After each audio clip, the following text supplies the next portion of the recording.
Autorotation is a technique used by maple seeds to disperse over large distances. Using this mechanism, Samara Autorotating Wings, SAW, could be dropped from an aircraft, in a form that consists of many wings attached radially to a unified hub. This collaborative formation allows it to navigate better. Once closer to the ground, they separate into single wings, carrying small electronic payloads, heading towards each final destination to carry out unique missions.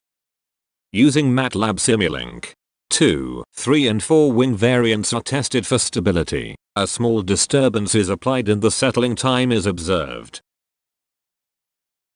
SAW-2 takes substantially longer to settle. The models are also tasked to follow an Archimedean spiral. The radius increases while the radial velocity remains constant. This tests for controllability and stability as lateral speed increases. SAW-2 spins out of control while SAW-3 and SAW-4 are close in performance. The prototypes are equipped with servos. Each servo individually controls the pitch angle of each wing, hence, cyclic and collective pitch controls are achieved without the need for a swash plate. A vertical wind tunnel is specially designed and built to test the models in perpetual freefall.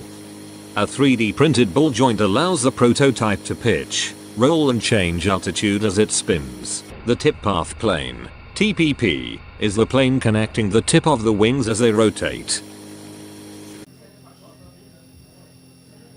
A human controller is able to control the pitch and roll of the TPP and altitude of SAW-3 using a handheld device.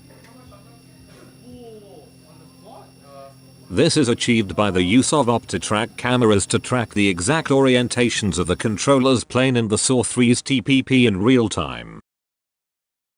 Closed-loop PID control is applied to get the desired response.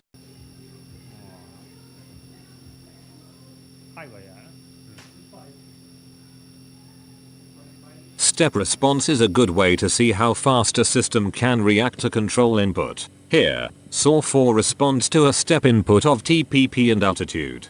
SAW-3 is dropped from about 27 meters. Once stable auto-rotation is achieved, cyclic pitch is applied to enable it to move in one direction with respect to the onboard electronic compass.